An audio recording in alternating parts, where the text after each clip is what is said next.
Hello everyone, Nikki Fletcher here for the We Are Worthy Summit, and today I am talking to Brandy Lytle of Not So Mummy about life as a CNBC blogger. Welcome, Brandy. Thank you. So just before we start, some people may not have come across your blog before and who you are. So could you please just share a little tiny bit of your CNBC story up to that point of thinking, I'm going to start a blog? Okay, sure. Well, my husband and I tried to conceive for 10 years, as well as looking into adoption and other ways to have a baby. We went through 7 rounds of IUI and, like I said, lots of adoption meetings, all the way from domestic to international to adopting through child services, and even checked into embryo adoption a little bit. But ultimately, nothing really felt right for both of us. And so ultimately, at the beginning of 2014, we decided that we would just live our life as it was and be happy with nieces and nephews and our fur babies and just start accepting our childless life. And so we're now into starting year 5 of being childless, not by choice. Okay, and how long ago was it? Sorry, thank you. And how long ago was it that you decided to start your blog?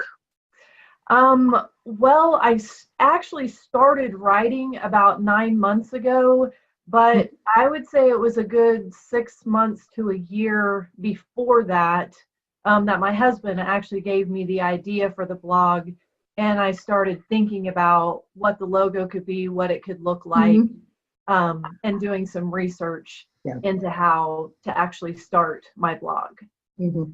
I think sometimes these good ideas need a bit of time to sort of settle. Yes. And feel comfortable with them before you go to the next stage. Whereas for other people, it's a case of they have the idea and within 24 hours it's there. Right. So I suppose it's really about finding you're doing what's right for you. Yes. Yeah, my husband is a bit more of a just jump in and figure it out along the way. I like to plan a little bit more. So I did some reading, thought about things. I like to tweak things. I'm a perfectionist. So ultimately, I just had to kind of start, even though I didn't know everything. Yeah. But it makes me feel better to have at least a little bit of knowledge before I just jump in with something. Yes, that's right. Is that Maddie I can hear in the background? She may be barking a little bit. Our neighbors are getting a new roof today, so she keeps hearing things and trying to make sure that nobody is bothering us. Well, she's having her opinion, isn't she, about what it's like living with a blogging mum. Yeah, and she definitely does have her opinion. She's rather noisy sometimes. Okay, well, it's just glad to know who's talking in the background. Isn't it? So how long then, or rather, did you have any writing experience before you started? I think you mentioned that you loved writing. Yes, I do love writing. I was a Spanish teacher, a high school Spanish teacher before I started blogging. And so I have a bachelor's in Spanish education and a master's in teaching English as a second language. During my master's, I had an academic article published, but as far as creative writing, I had never had anything published. I enjoyed journaling. I've always enjoyed expressing myself through words. I find it easier, really, to express myself on paper because I can go back and reread and hopefully say things right. But I had never been published creatively. I'd never been paid to be published. So this was a new venture for me. Wonderful and so exciting as well. Yeah, and I thought it was interesting you said that you the writing process actually helps you as well to see things written down. Yes. I know when I talk through my feelings, I often come to a different conclusion about the same situation as when I've written. There is something for me about the actual process of transferring stuff from here onto a page, which helps my processing process. I can't explain that, but I hope you know what I mean. Yeah, for me, it has to be on the page for things to make sense. Yeah, definitely. And I think part of it is I'm processing through it myself. I do enjoy getting others' insights, and sometimes I need that and I want that. But other times, I think I just need to actually figure out how I feel about something, and writing through it can help me to figure that all out. Actually, my latest blog that I wrote, called 41 and Childless, I was reflecting on going through some of my infertility journey, and I just had a birthday last week. Yeah. And honestly, that blog, if you read through it, it doesn't always flow as smoothly from one to the section to the next. I kind of had to use headers, but that really, I was processing through things in different time frames in my life. I think it turned out quite nicely. I'm not to be not humble, but I'm pretty proud of it. But it really does show a thought process and trying to get to how I ultimately feel about everything. Yeah, that's wonderful. Belated happy birthday. Thank you. And I often think that one of the advantages of writing stuff down, even if you never publish it, is that you can go back. And you can go back perhaps, a couple of days after your birthday and go, how did I feel about something a year ago? And you can see the progress that you've made. Yes. Because sometimes the progress is so subtle that we don't actually notice it. And it's when you do go back and see what you wrote a year or 2 years ago, you go, oh, wow, was I really sort of in that very dark place? Whereas now I'm in a slightly grayer place rather than a black place and things. And sometimes it's only by reading what you've written in the past that you can do that. So yes, I'm a great believer in doing those sorts of things. Definitely. So I think you may have touched on it slightly before, but I want to just focus on this for a second. What made you actually decide to start the blog then? That would be my husband. We were just having a conversation in the morning. I was getting ready to go teach. I think he was making the bed, and we had recently met up with some friends, and they are childless like we are, and we were just saying how great it was to have finally connected with someone, and to realize that there really was someone out there like us. And my husband said there has to be more people out there like us, and he kind of laughed. He said, you should start a blog, and you call it Not So Mommy. I laughed with him. And, earlier I said my husband's the one who jumps in. Yep. Well, that evening he was like, I bought the URL for notsomommy.com. And, I just thought we were talking. Yikes. So I was like, wow, it was pretty awesome. He is the one that kind of pushes me to get out of my comfort zone a little bit more. And so that's when it really became real in terms of me thinking about it and what it could really become. He didn't pressure me to start it immediately, but it was there for me. And so I could start thinking about it, processing through it, and we could start talking about, am I going to start blogging while still teaching? Am I going to be able to stop teaching and do this full time? How is this all going to work?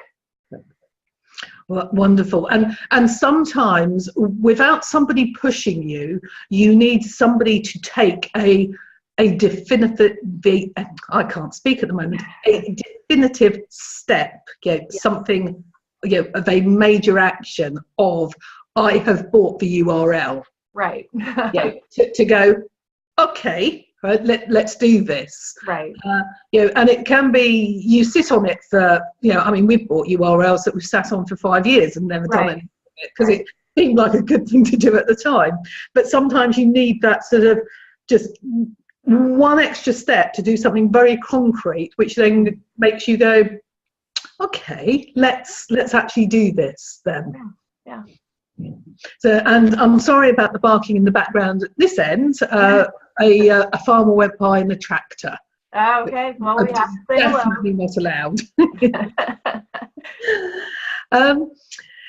And you were talking about them, whether you were going to be able to blog whilst you were still working, or whether you were going to do it full time.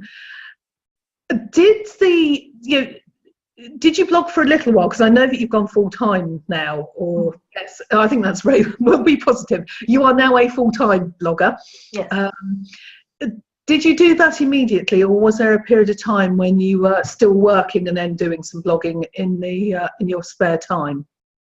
Well, what was nice about teaching was that I finished it up in June, and they divided out my paycheck over 12 months. And so I was continued to be paid through the summer. And that's when I started really digging into the research and really writing. And so my blog officially became live in August, but I was working on it through the summer while still getting my last few paychecks from teaching. Okay. So my husband knows that I really like to focus on things. And so we did work it out to where we could make some changes during the school year and save some money so that I could ultimately resign from my teaching position and start my blog, knowing that if I didn't do that, I would need to teach for another full year before being able to resign. Okay, all right. So there's quite a lot of thought process in there and things like that. And I know that we're going to be talking about the nitty-gritty of the money side of things a little tiny bit later. Yeah.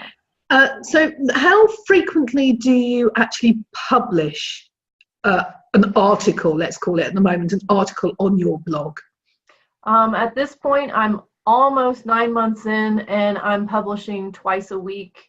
I publish a Good Things blog every Monday, and then I publish another blog on Wednesday. Every now and then I'll publish on Friday. During May, I'll do some extra articles, but for the most part, my editorial calendar is a Monday, Wednesday setup. And have you found that having that definite structure of Monday and Wednesday, and the fact that on Monday it is Good Things, has helped you?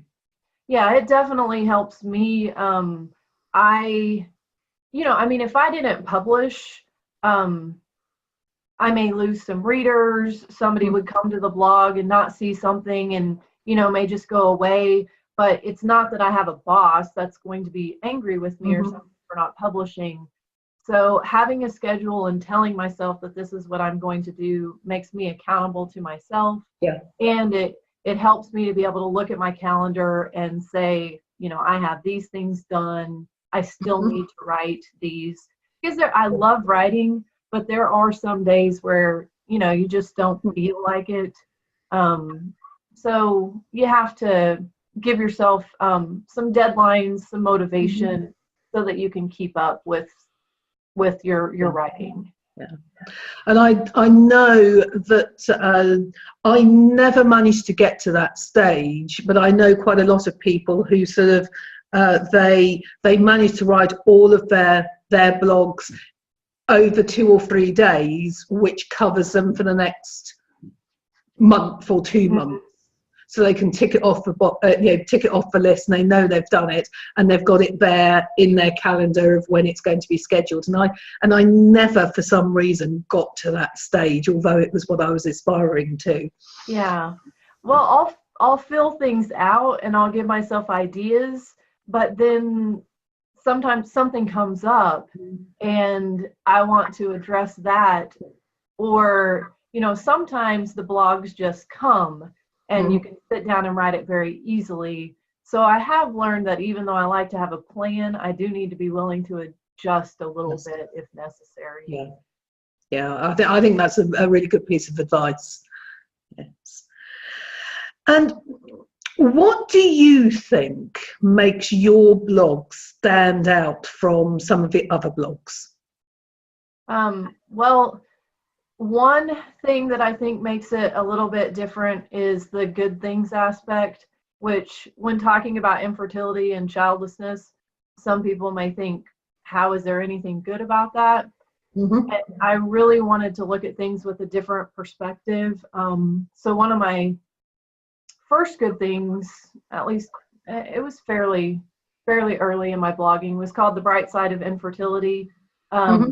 I probably could call it The Bright Side of Childlessness, but I just really tried to look at things like, you know, you can have a spontaneous date night, since you don't have to worry about babysitters, things like that. Mm-hmm. So the looking at a different perspective, and how I talk a lot about how I'm redefining things for myself, redefining momhood, you know, embracing my role as a dog mom.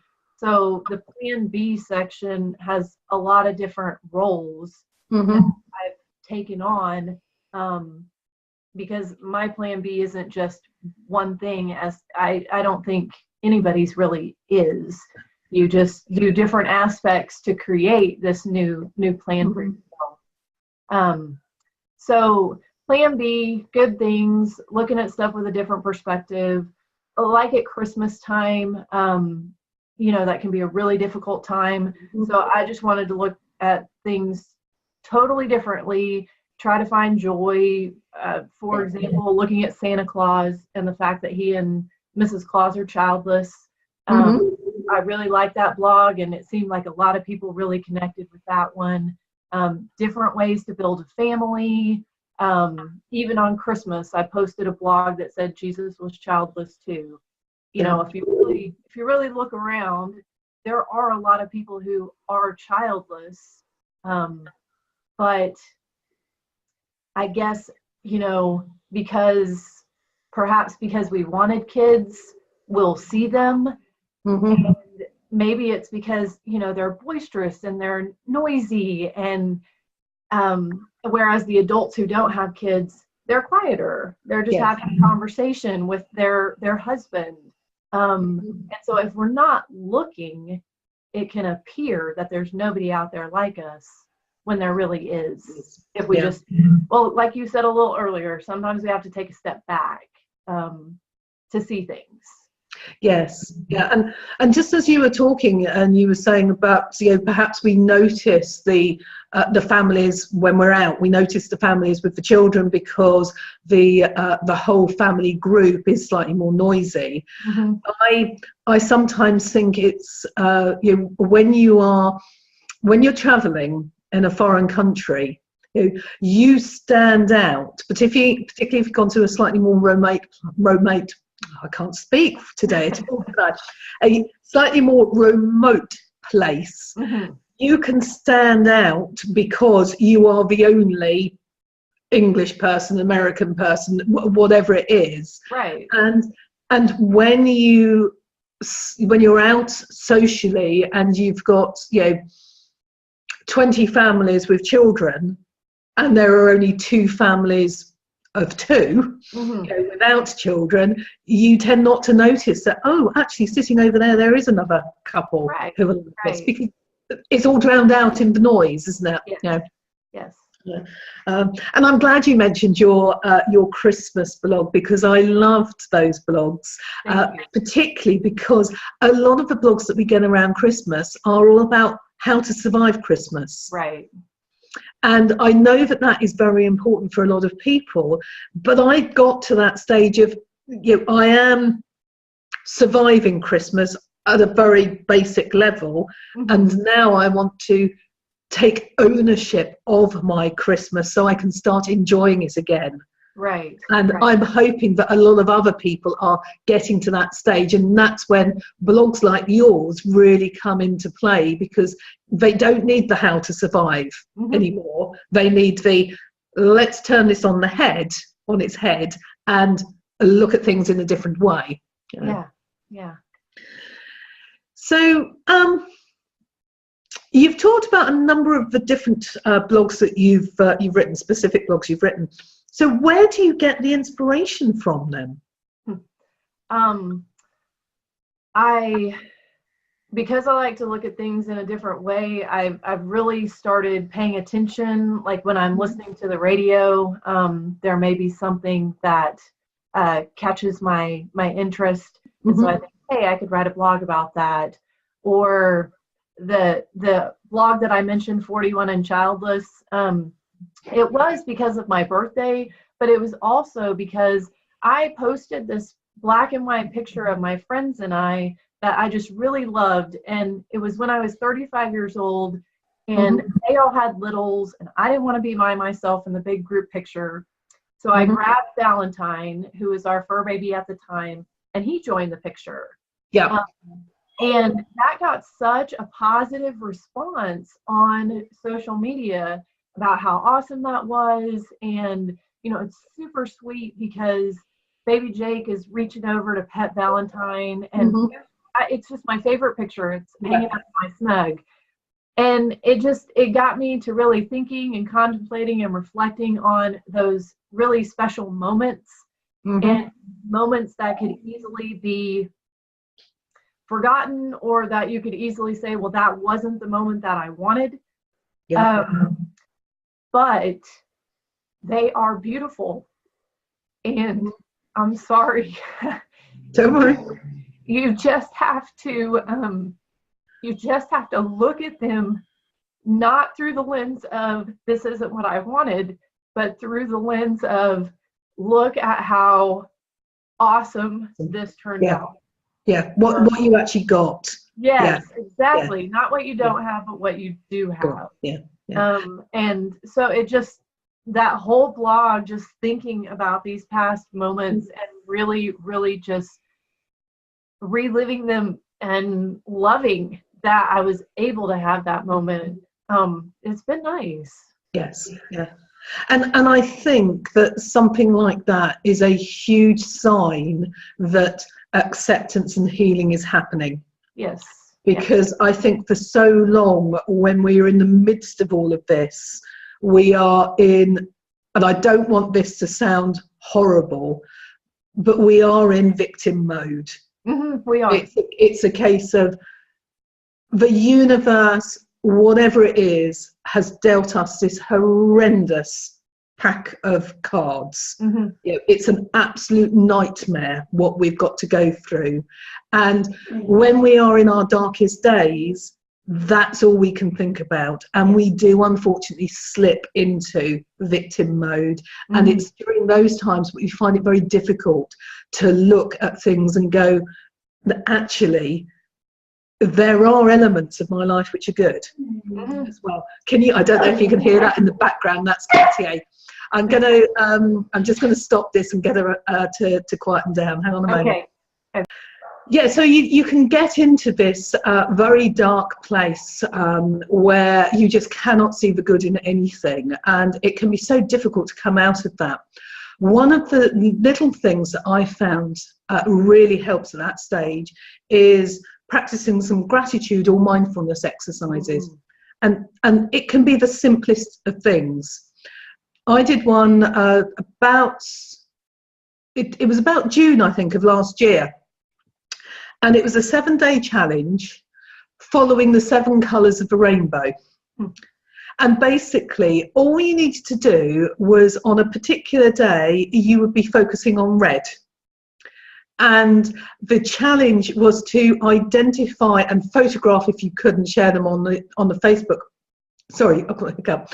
Share them on the Facebook page. Everything that you found which had got red in it. And then the next day it was blue or green or whatever the colour of a rainbow was for that day. And I can remember when I first heard about the challenge, I thought, how on earth am I going to do that? Because everything is basically green. There's no other colour.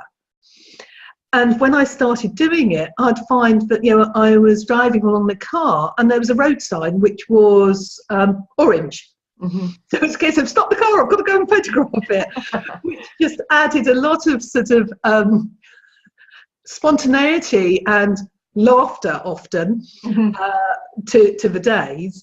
But also it opened my eyes to the fact that my world isn't sort of black and white and a lot of green. There are a lot of other colours there. And when you start opening your eyes and your mind again, then you see the other bits. Yes. Yeah. And I think that's a lovely little just a lovely little exercise you can do in mindfulness. That's awesome. That's basically what Good Things was. It came about because I was in that place where I just lost joy and couldn't really see anything good. And one of my colleagues told me about Good Things, and I started doing it with my students. And it made me, I expected them to share a good thing, so I had to share a good thing. But it made me start looking for the good things. And sometimes it was harder than others, and sometimes I'd be driving to work thinking, I have absolutely nothing good to tell these kids. I've got to come up with something. So, I'd say, well, Dane and I cooked fajitas on Friday night, and that was my good thing. But it was amazing how switching your focus and finding one little thing, then you'd find more, and then all of a sudden it was a bigger good thing, and it just changes your whole outlook. It does, yeah, and it can sometimes be those little things as well which make all the difference. Yes. Now, we went off a little tiny bit on track on there, but we brought it back because we were talking about inspiration, weren't we, for your blog, and inspiration can come from anywhere. Yes. At all.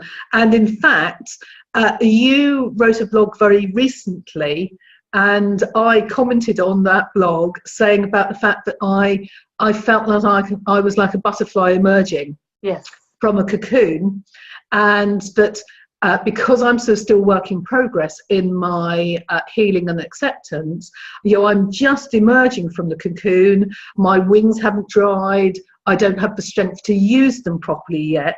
However, every day, every week, it's getting better, and eventually I am going to be able to fly. Yes. And that has led me on to coming up with all sorts of ideas now, which I'm not going to share with you.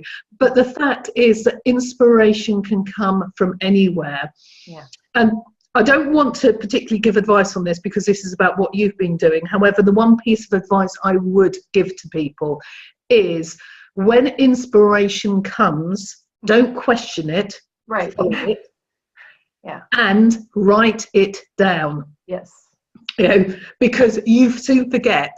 I've got what I laughingly call my writing bucket list. So it's not things that I want to do before I kick the bucket. It's writing that I want to do beforehand.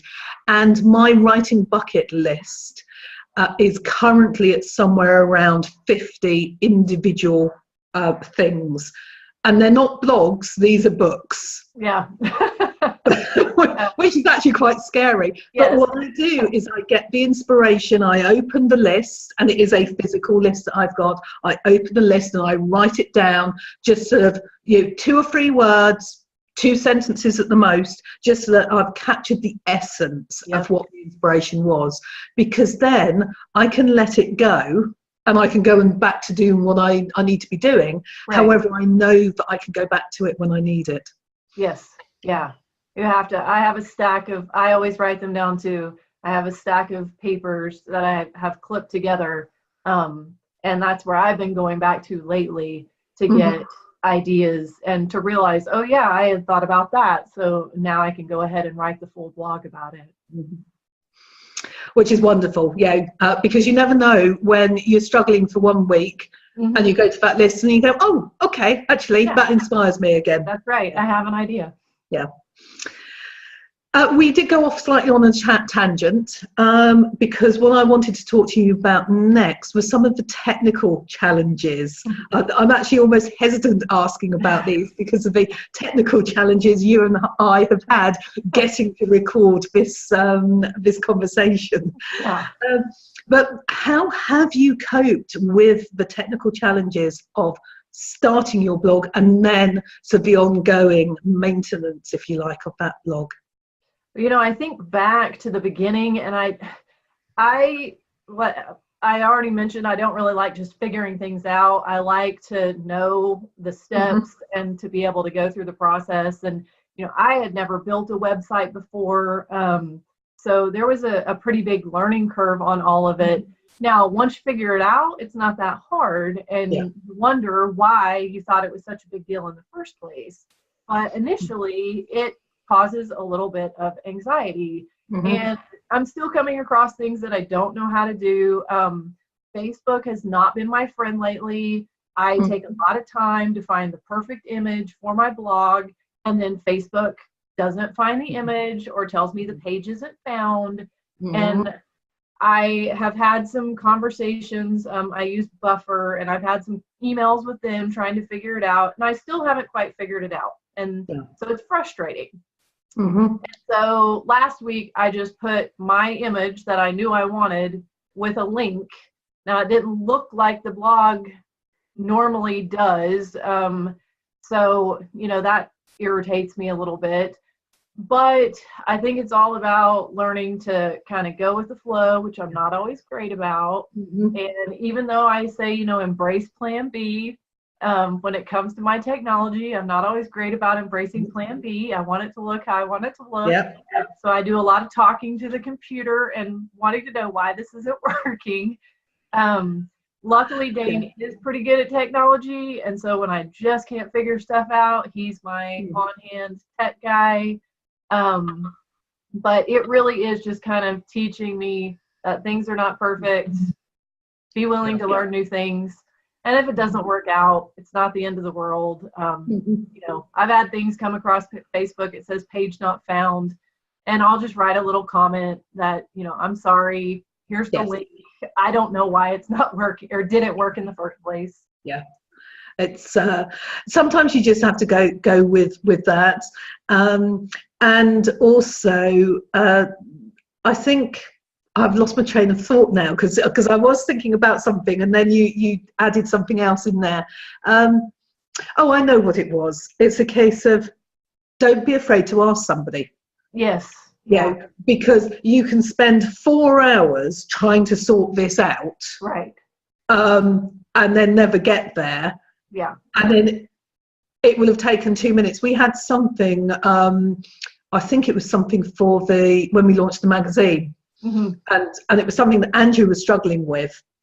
And you know, I kept on saying, get onto live chat with whichever the software was. Get onto live chat and ask them to help. Oh no, I'll do this. You know, so 4 or 5 hours later, and a lot of, I'll call it talking to the computer. That's a very polite way of putting it. And eventually he did what I asked. He did what I suggested. And literally 2 minutes later, I mean, I think he had to, you know, he might have been in a queue for web chat for 5 minutes. But literally 2 minutes after he asked the question, the whole thing was sorted. Yeah, and it's a case of, oh, please. I know. So yes, ask questions, and that might be of, you know, your tech support helpline for whatever your hosting platform is, or all of those sorts of things. Or it might just be going into one of the Facebook groups you belong to and go, you know, hey everyone, I've got this going on. Any ideas? And you never know, somebody might be able to help. You know. So that's the first thing. The one thing that I find very frustrating still is image sizes. Facebook, it's this size. Twitter, it's that size. Instagram, it's that size. And you know, when you're using a piece of software which uses centimeters, the image instructions on size are in pixels. When the image instructions are in centimeters, the software I'm using is in the other one. You know, and the number of times it's, you know, I have to sort of create, you know, I'm creating a template and I create 10 templates before I've worked out that this is actually the right size. So that's very frustrating. And then the other thing I found is that, you know, you'll add something and it looks too big. So you've got your image going across the screen, but the bit that you're allowed to use is only this big. So you go, logically, that means my image is too big. So you spend time making it smaller. And it doesn't get any better. And then you find actually what Facebook or Twitter or whoever it is has done is the image is too small. But because the image is too small, it doesn't really know what to do. So it just gives you the image. And it's, please, technical companies, tell me my image is too small or my image is too big, and I'll know which to do.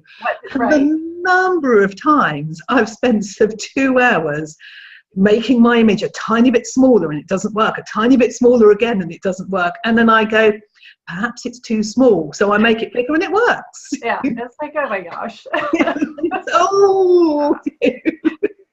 It's so frustrating. However, I get there in the end. Yes. And because I get there in the end, I know the next time it happens, it won't defeat me, because I will get there in the end, even though I am not incredibly technical. I'm like a swan, I suppose. I look calm on the surface. I give that illusion of knowing exactly what I'm talking about, but I'm paddling like mad underneath the surface, trying to work out what's going on. However, I do get there in the end. Well, I think that's because I ask. maybe that's people in general, but definitely I think those of us who are childless, I think that's can be a good image of all of us. Look very calm, but paddling like mad to figure out what's going on. What's going on. We are kind of stubborn, it seems, and so we will just keep trying until we figure it out, which is a good thing. Yes. It's a good trait to have, I think, until you get to the point of saying, actually, I just need to let this go. Yes. Because there are some times where you go. You're right. There comes a point when the trying is no longer helpful. And that's when the plan B comes in, and you have to realize that sometimes you just have to totally change course. Yeah, definitely. Now, again, we've gone off on tangent slightly, so let's reel ourselves back in. What actual physical writing advice would you give to a newbie blogger? Have you got any hints and tips you could share? Well, we already mentioned a couple of them, of the just write down your ideas when you have them. And I really liked how you said don't question the inspiration, because one of the blogs I mentioned, The Bright Side of Infertility, I was a little worried about posting that blog, and it is one of the most popular posts. It got a lot of positive feedback, and so if you feel like you should be writing something, write it. Now, who you share it with, obviously that is completely up to you. Do you share it with a close friend, or do you make it public? Do you put it in a closed Facebook group, or is this just a journal for yourself? That part doesn't really matter. It's just whatever you feel comfortable with. But write it. And when the ideas come, wherever that inspiration comes from, I think it's there for a purpose. And so you need to just kind of grab a hold of that and run with it. Definitely. I mean, one of the things that I will add to that is some people may be thinking, well, there are so many blogs out there. Why do I need to share my story? I'm interested in doing it. I think I'd like to, but will anybody actually read it? Will it benefit anybody? And if anybody is watching this and thinking that, what I would say is that we all have different stories. We've all experienced different things. We are all different people. We use words in a different way. We've got a different writing style, a different writing voice. And my attitude is that there could be one person who needs to hear my story the way that I write it, because it will resonate with them, whereas it might not resonate with blogger B, who's got exactly the same story to share. However, they're using their experiences and their words. And you can read that and you can go, yeah, I can see that it's basically the same story or the same advice. However, this one resonates, this one doesn't. And that's why I think if people are interested in writing a blog and they get to that stage where they feel comfortable doing it, they should follow that. Because there can be people out there who need to hear your version of this. Most definitely. And that leads me on to another point you were saying about, if you're writing something and you only share it if you feel comfortable. I didn't actually sort of say that I was going to mention this, so sorry for saying it on the hop, if you like. Okay. But one of the questions I hear a lot of the time is, should I publish under my own name, or should I have, not a false name, but create a pseudonym, not use my name at all, so my privacy is totally hidden. And my advice is only you can know what feels comfortable. Yes. And what you may find is that you start off doing the totally hidden, and then you gradually sort of put perhaps a photograph but not your name, and then eventually you get to the stage of having your name there as well. That's all about progress. There's no right or wrong. So the on the hoof, if you like, question is, when you and Dane were talking, did you discuss whether you were going to use your photo and your name for your blog? I have always been open about my story with friends and family. And so it really wasn't a question for me about not using my name or my picture. Now, I did want to be considerate of others. And so when you go to my blog, you'll notice that I use my husband's name. I use friends and family's names, but I asked before I started my blog, I told them that I wanted to share this story, and I asked if it was okay if I used their name and their photos, and everyone was very supportive and told me that that was okay. Yeah. So although I share my part of the story, and if you want to use your own name and your own photo, I think that's wonderful. But just make sure that you do ask others before you share their name, even if it's positive. You just want to make sure it's okay with them. Yeah. A lot of the bloggers out there I see, they do use their name and their photo. I think it just makes you a real person. But there is one blogger in particular that I can think of that does not use her photo and that uses a pseudonym, and I still connect with her because it's not important that I don't know what her real name is. She's sharing her story and her true, real, authentic story, so I still make a connection. Yeah. So if you're not comfortable using your name, I don't think that should stop you from publishing. No, not at all. Not at all. But, so that was a bit about writing advice. Just a very quick question.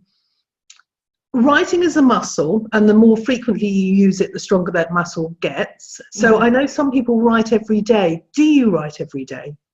I don't write every day. Some days I'm putting together social media things. Other days I will go through my emails and I'll read other people, what they've written, and try to comment. And then some days I focus on writing more. I don't know if it's a strength or a weakness, but I really do like to focus in on things. And so if I'm going to write, it seems like I end up writing that entire time frame. So I have to make sure that I have the time to dedicate to writing and that I don't have anything else that needs to be done before I dive into that. Yeah, I think that's good advice. And again, it's all about finding what's right for you. I tend to be like you. I tend to get into the writing zone, and if I'm in the writing zone, I can write for an hour, 5 hours, 2 days a week, right, without obviously stopping for food and sleep. But basically, my task is writing. And I know that some people can't do that, or they prefer to make sure that they set aside half an hour a day to write. And there's no right or wrong way of doing it. It's a case of finding what works for you. Exactly. Most definitely. Okay, now you mentioned social media then, which is wonderful, because my next question was going to be about social media. So how do you promote your blog on social media? Well, one of the investments that we made was Buffer, which I had mentioned, so that I could set up for various social media. For my personal use, I had always used Facebook, so I felt very comfortable with it. I also had a personal Instagram account, although I didn't really get Instagram before I started using it for my blog. And honestly, I had never used Twitter before I started blogging. And Pinterest, I had stayed away from Pinterest. I have too many things that I enjoy. I didn't need another thing to consume my time. But using Buffer really helped me, and I go ahead and share my links to my blog on social media, and then inspiring and motivational quotes always helped me when I was going through my struggle. And so I do post a lot of quotes that I found along the way, and then I throw in the occasional picture of Maddie or nieces and nephews. And I've started using polls on Facebook. So one of them I asked, are you a cat mom or a dog mom, and things like that, just for fun. It's good.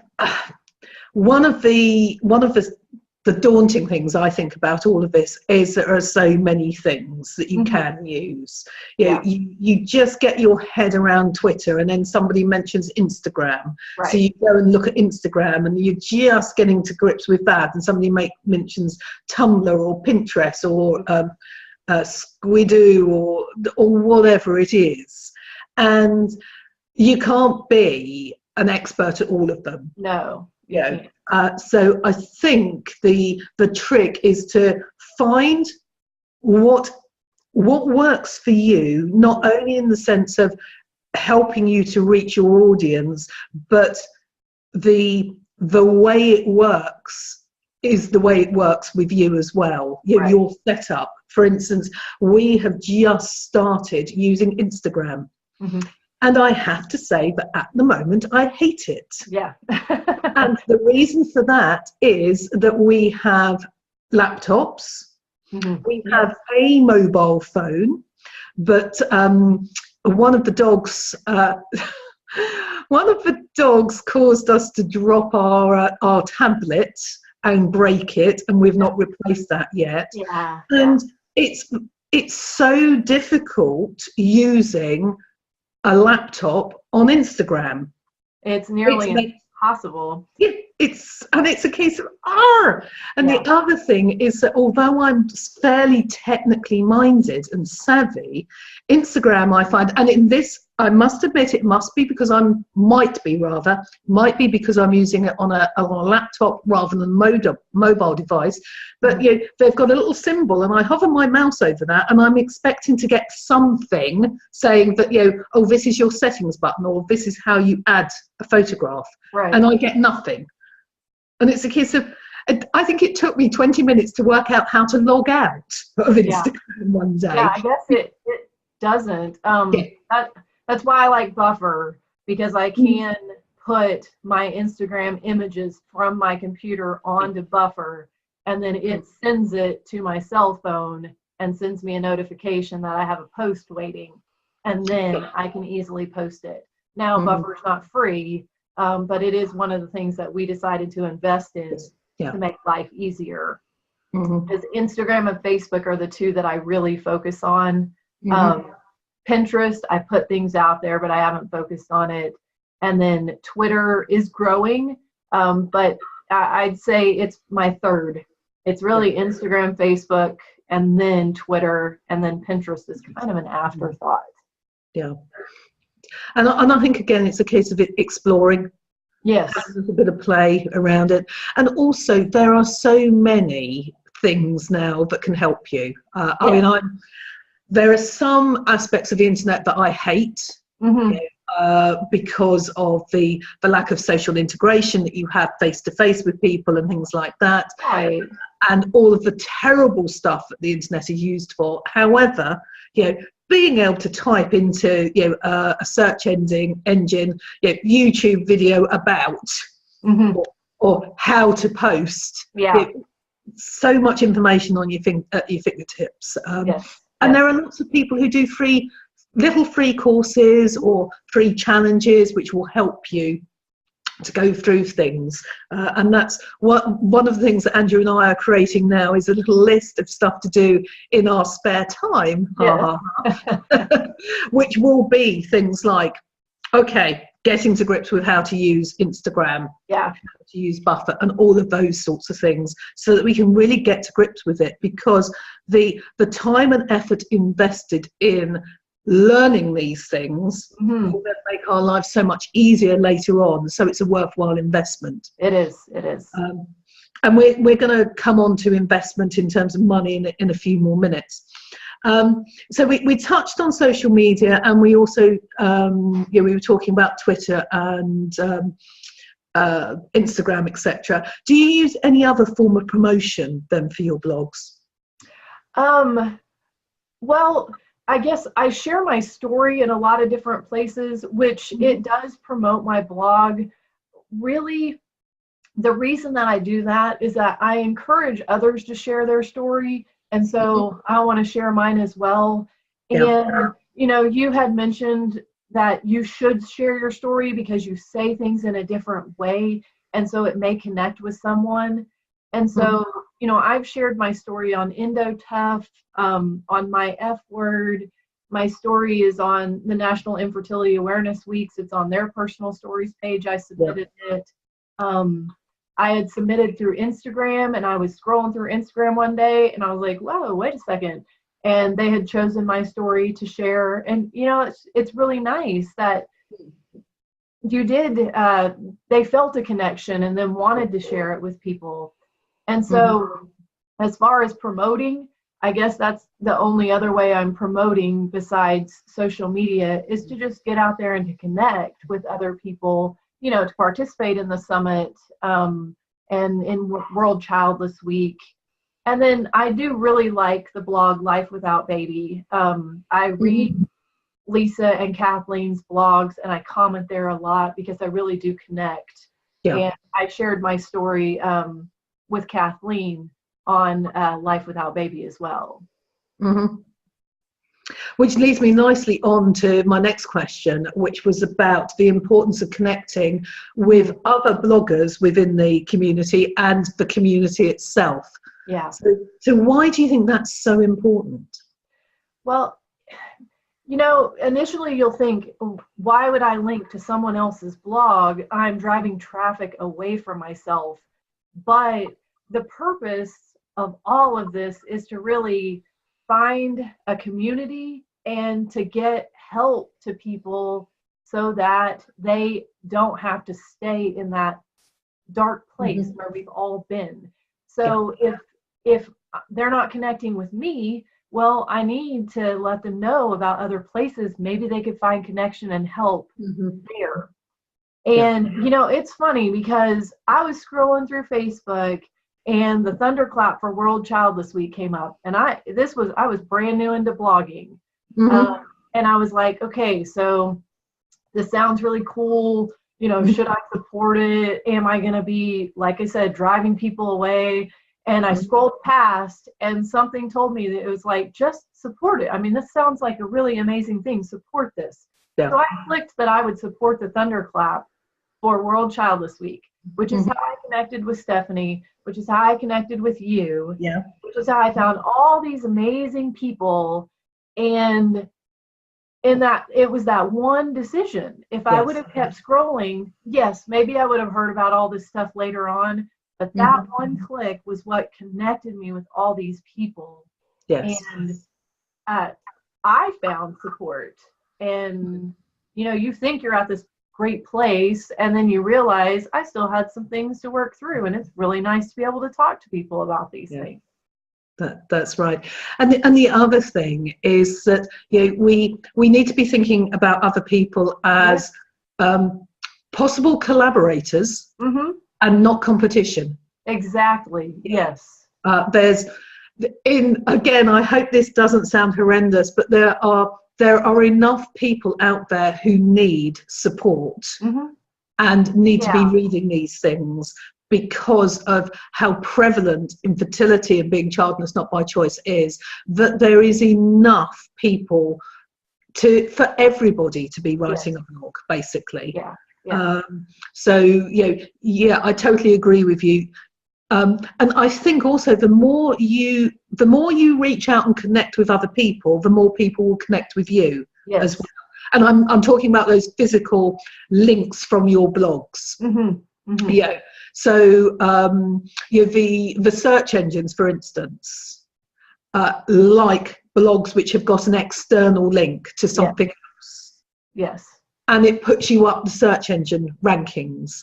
I don't want to get too technical about that, but the more links you have taking people away from your site, the better actually it is for your site. And don't forget, one of the things that you can change is when you do that link, you can say, open it in a new tab. So people can go and read it, but they're still in your site, so they can go and read your next blog and things. Exactly. Yeah, there are little things like that you can do. And also, you know, what goes around comes around. You know, if you share a link with somebody to their site, then the chances are that they will reciprocate in some way when they can later. Yeah, exactly. And I know that's not why we do it.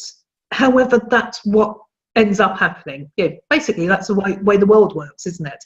Right. Yeah. Well, and if you just kind of think of the internet as all these different pathways, you want to make sure that you're opening up doors and roads to other destinations and keeping your door open so that other people can find you. If you just keep yourself on this secluded little island, it's going to be more difficult for people to find you.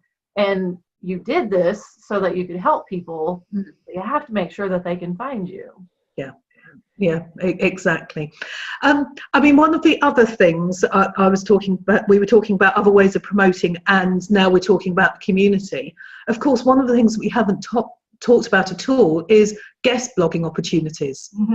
And you're only going to get those if you are connecting with other bloggers. Right. Yes, exactly. You take the advantage of a guest blogging opportunity, and then you ask other people, you know, if you want to do a blog for me, then reciprocate in that way. And that is all about you know, raising awareness about your site, helping other people as well, and things. So that's a good thing to do. Now, you mentioned Buffer and the fact that you and Dane decided to actually physically invest money in Buffer. So that brings us on to that difficult subject about money. Yeah. So roughly, how much do you think it cost you to start your blog? Well, Dane just did our taxes recently, and so he was adding up all the expenses. And he said he thinks we've spent about $1,800 on my blog. And we really scrimped. He designed my logo. We got a WordPress theme and put the blog together ourselves. Designing the website. You know, I have not paid money on social media to grow my blog. I'm just doing that organically with a lot of work. But we did invest in Canva and in Buffer. You know, you have to have your hosting. It was surprising to me that we had spent that much money when we tried so hard to do things for ourselves. But it just costs some money to get your URL and get your hosting and to get a few tools so that you can actually do this well. Yeah, and sometimes, I mean, I know that Buffer does a free version, Canva does a free version as well. And if anybody's not sure, Canva is a way of creating images. Yes. And you get to that stage where you go, well, the free version actually isn't enough anymore. For instance, the free version of Canva, you've got lots and lots of different sizes you can use, but you can't customize your size of the image, and you get more images that you can use and things like that, so there's more functionality. So it really is a case of you can do these things for nothing, however you're going to get cut down versions of it, and there will probably come a stage where you go, actually I need to invest a bit of money into it.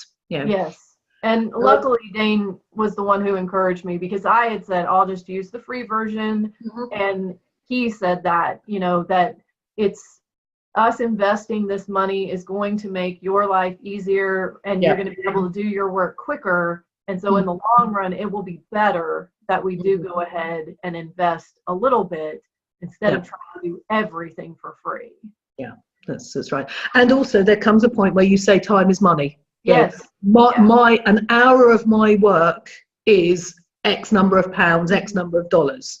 And if it's going to take me 4 times as long to do a 10-minute job, you know, because I'm using a free version, then I've got to work out how much that is costing in money. Yes. And I know that not everything should be about money. However, eventually you do have to make those difficult decisions, and putting a monetary value on things is often the easiest way to say, is this the right way to go? Right. Yeah. Because it's something we all know about. Yeah, exactly. So you've invested this money, and there are ways of monetizing your blog so you can recoup some of that money. Have you monetized your blog in any way at the moment? I actually just got my first sponsored post recently, received an email, went back and forth for a couple of days, and then ultimately was accepted to write this sponsored post for this company, and it will be coming out at the beginning of May. And so I'm recouping a teeny tiny bit of the investment. I chose not to use ads because you know, you don't really get to pick which ads are going to show up, and because of keyword searches, I am afraid that some of the ads that would be chosen for my site would be inappropriate for my readers. So I wasn't going to do that. I would like to do more sponsored posts. I'm hoping that readers will understand that you have invested some money, and so you do have to do something to recoup some of that money. I get a lot of joy from helping other people, and I love the emails and the comments, and it really helps me and it motivates me, and I realize that I'm doing good, and so I want to keep doing it. I'm not money driven, but realistically we have bills. Yes. And we have to be able to pay for our house and buy food and all of these things. And so I need to do something to help with that. So that's why the sponsored posts I'm happy about. I would like to get some items on my website to sell. You know, maybe not so mommy t-shirts or bumper sticker or things of that nature. I haven't worked it all out. But I'm planning to monetize simply because if I want to keep doing this, I'm going to have to monetize it so that it can truly be my full-time focus and job. Which is, it's a situation that I imagine a lot of people will find themselves in. And certainly it's a conversation that Andrew and I have quite frequently about the magazine. We would love to be able to produce the magazine and it always be free. Right. However, you know, it is a full-time job for both of us now. Yes. You know, and therefore we've got to charge for it at the moment.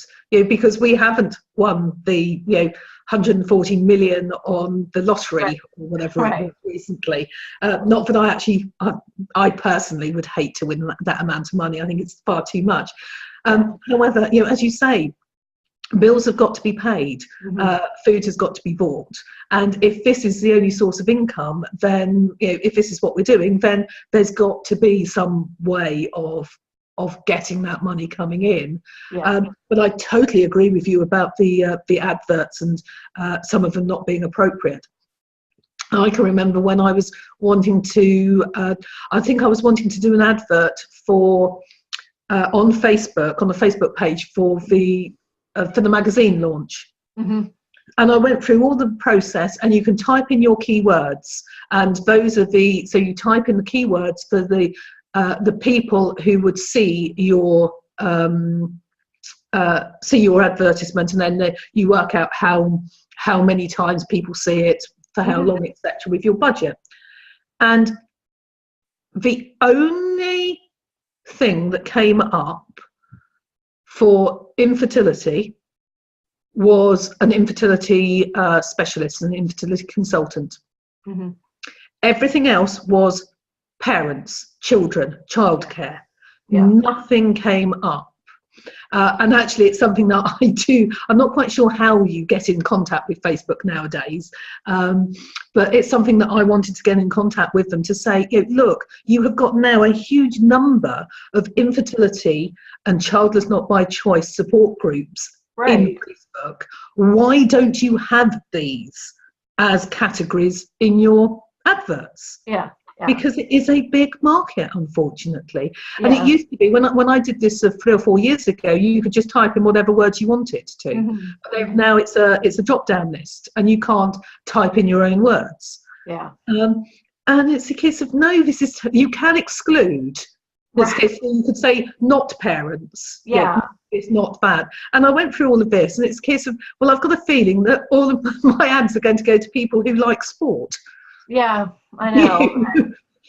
Because excluding isn't the same as specifying. Oh, gosh. Yeah. So that was sort of about money and your money investment, and the fact that you are slowly starting to monetize your blog. Mm-hmm. What sort of money do you think? How much could a newbie blogger expect to earn, do you reckon? Well, I think when you start your blog, I mean, if you need income, then don't quit your day job thinking that you're just going to start making money all of a sudden. Because like I said, I just got my first sponsored post, and I'm about 8.5 months in. Because you have to build your readership, and that takes time. And that's the struggle. If I'm working full time, how am I going to devote the time to build my readership? But if I need the money, then I can't just quit my full-time job. So I was blessed that, Dane is able to handle our finances right now while I build things up. But as far as a newbie blogger, I mean, I'm thinking it's going to take a good year to 2 years before you can really start making any type of money that's going to really help you pay some bills. Now, I am talking about like our blogs, Childless Not by Choice, because it is a little more difficult with the sponsored posts and things of that nature, because you really have to make sure it's right for your market. Whereas like a dog mom blog, I probably could have got sponsored posts a lot quicker and started making money a lot quicker if I would have just done a dog mom blog. But I didn't do this for money. I had a purpose of wanting to get my story out there and helping other people. So you also have to weigh, why are you doing this blog? But, again, don't go into it thinking that you're going to make money from the get-go. Because I just don't see that happening, especially with a Childless Not by Choice blog. Yeah, I think so. I mean, you've got to have you have to have a lot of traffic going through before you can start making money. And I know it was a different hat I was wearing several years ago, when I was starting to do starting to try and build a business around business analysis. Actually, I can't remember whether it's business analysis or family history research. But anyway, a friend of mine said, well, you've got your blog now, you've got your website.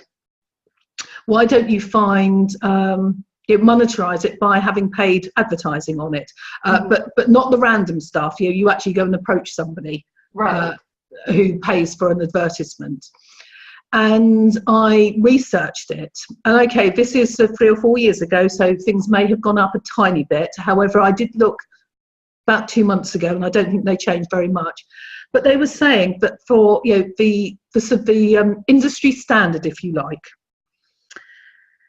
if you have about 1,000 unique visitors, so that's not views on your site by one person. If I go into a site and I look at 3 pages, that is 3 views, but I am only one unique visitor. Right. So this was talking about 1,000 unique visitors. You can charge, I think it was $1 per 1,000. Yeah. So if you are getting 1,000 a day, you could do $1 a day. So a year's worth of advertising is $350. Yeah. And that's not an awful lot of money for a year. Right. So to be able to get any sort of money coming in from paid advertising, you've got to be getting you've got to be getting 10,000 unique visitors a day to be able to get any money coming in, really. Right. Or not 10,000, but perhaps 1,000 a day. But then you need to have more advertisers. Right, exactly. You're either going to have a ton of people coming to your site, or it's going to be filled up with advertisements. Yeah. And the only other thing you can do is affiliate links. But again, you have to have a lot of people visiting your site, or they're not going to approve you for an affiliate link. No, so that's... The building the readership is really important, but that takes time. Yeah, definitely. Now, I'm conscious of the time. I know we had a bit of a break for dogs barking, etc. However, I would like to wrap this up. So, positives and negatives of blogging, then. I think the positives are the connecting with other people, realizing that there are others out there like you. It's been very nice to meet people throughout the world. The negatives, I guess, are, you're working for yourself, you got to keep yourself motivated. So even though people say, oh, you can set your own hours, well, yes, that meant when I was on Christmas vacation with my family, I was checking emails at 11:30 at night because I was spending family time with them during the day. So, you have to make sure that you get your work done, and you're the only person who can make sure you do that. And then the money, you've got to make sure that you can afford to still live and pay your bills and do all those things while you're building a readership and trying to figure out how you're going to monetize.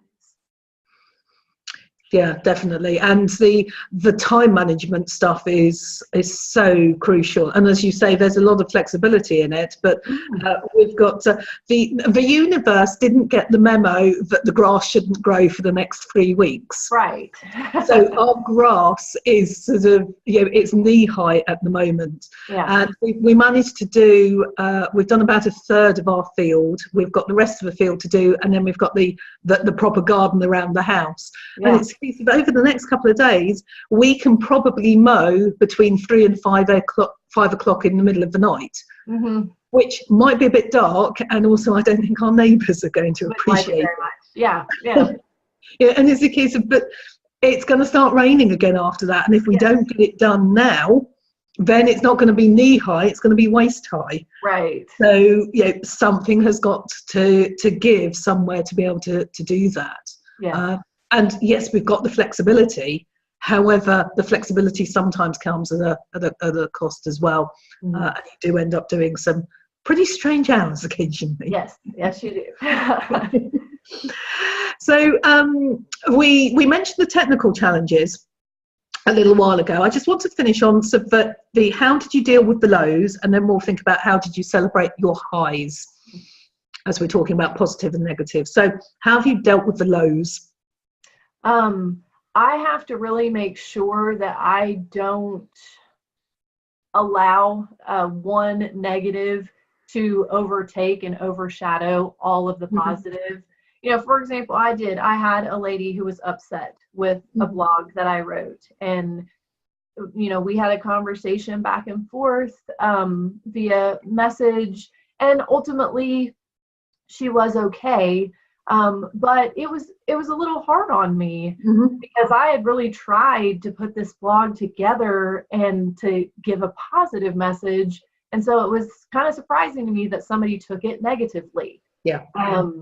But I also had to remember that she's one person, and she took it in a way that I didn't mean for it to happen.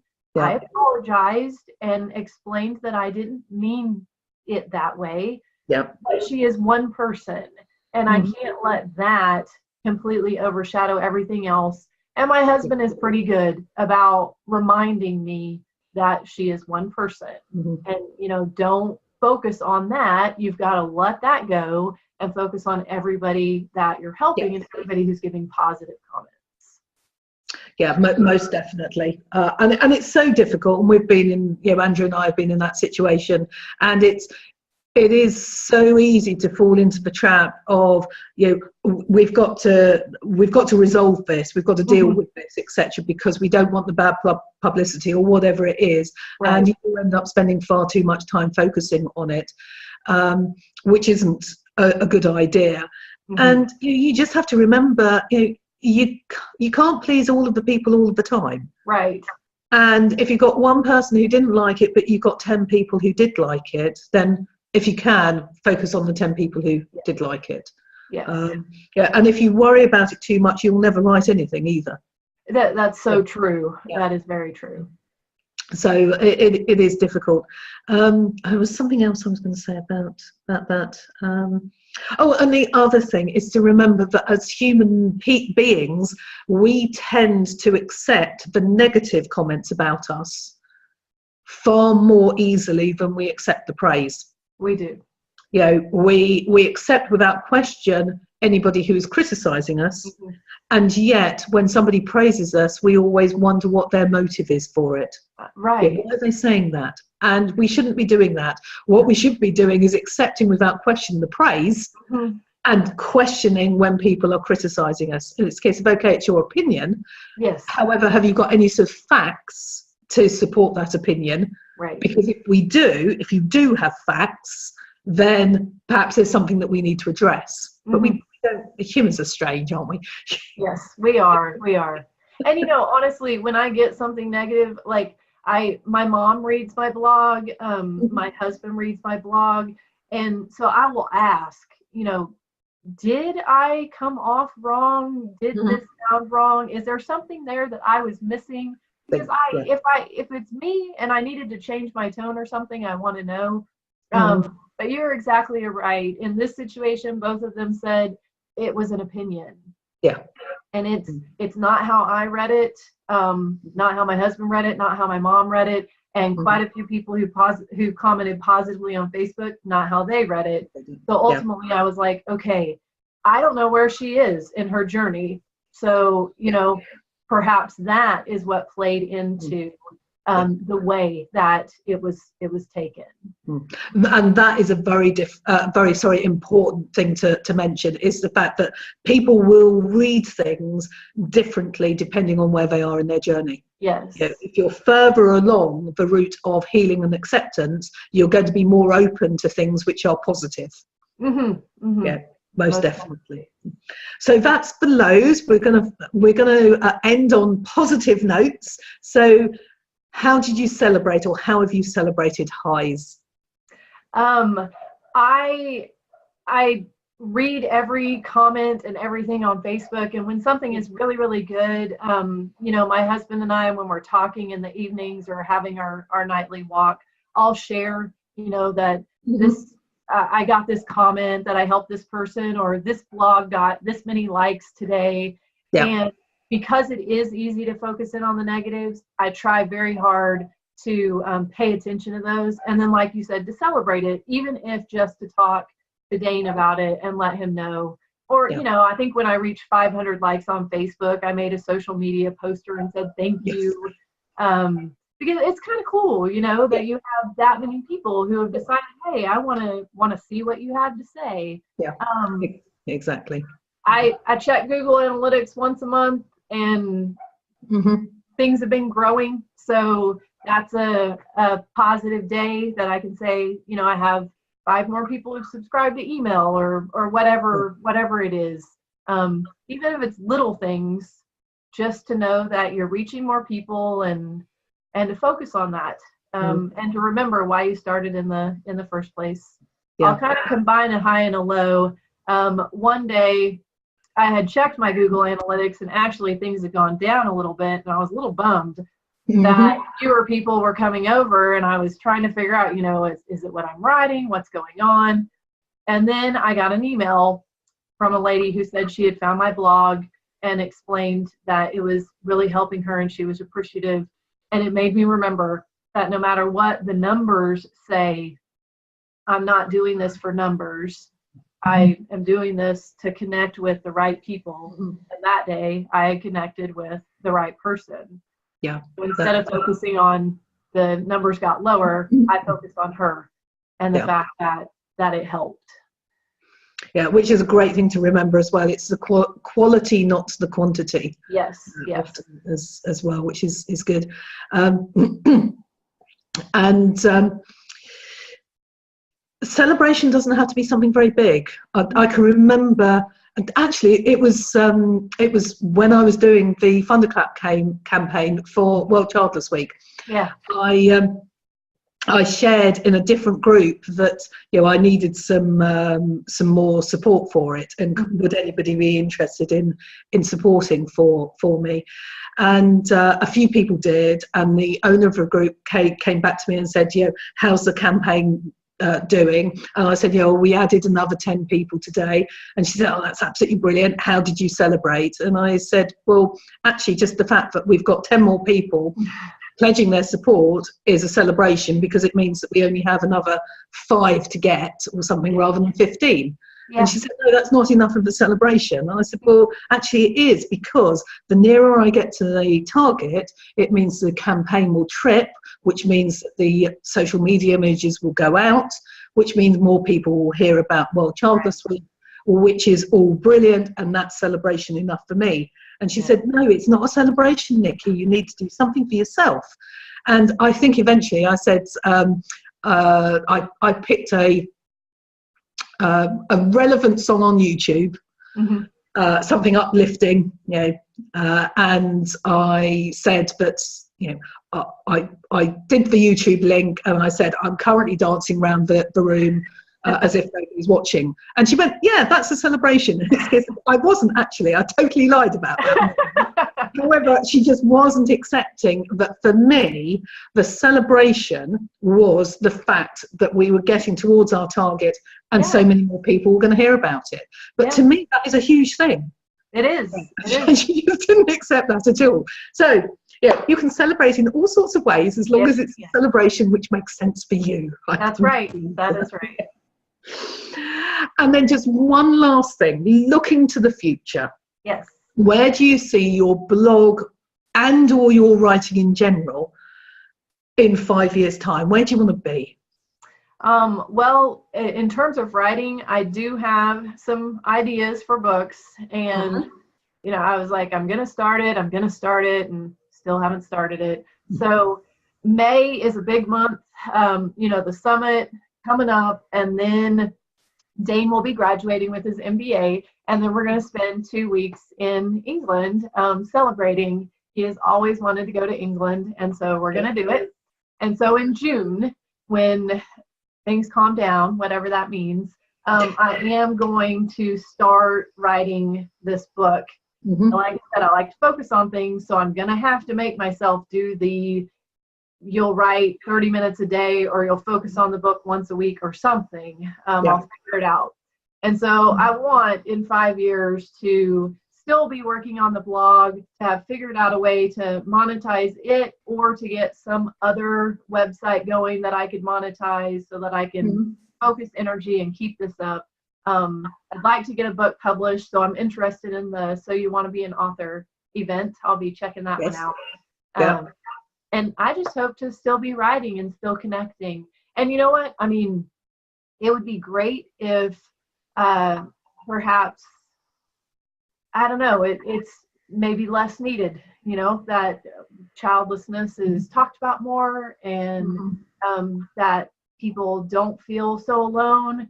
And so, you know, I say I want it to still be there. Well, maybe the ultimate goal would be for us to not have to have sites like this, that, you know, people are just able to live their lives and be happy and joyful, and other people accept it.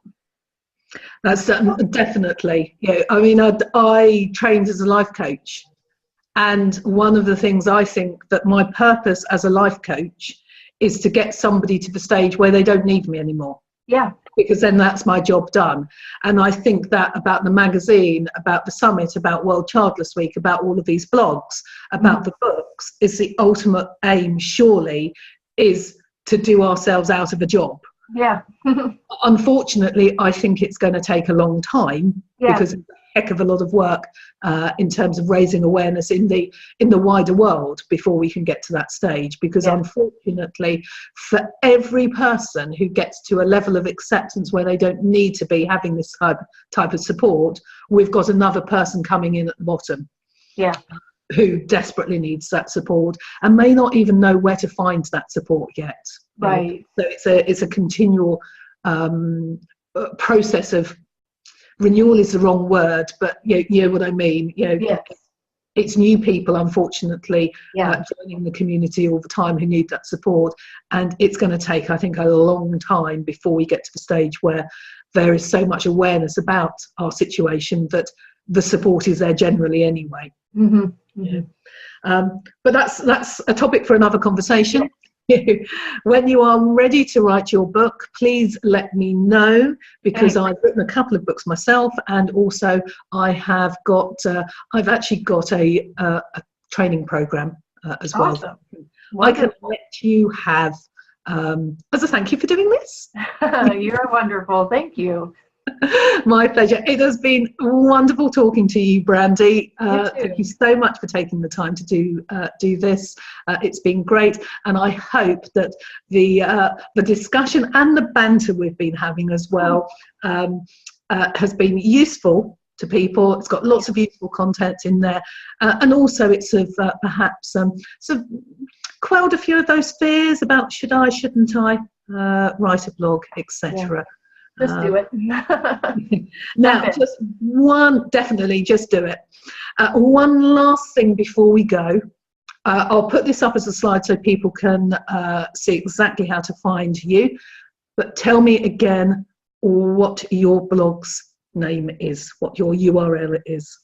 It's notsomommy.com, and I'm in the US, so it's MOMMY. Yes, we need to make that clarification, don't we? All right, Brandy, that's great. Thank you so much again for joining me on this. It's been absolutely brilliant. Take care. Bye.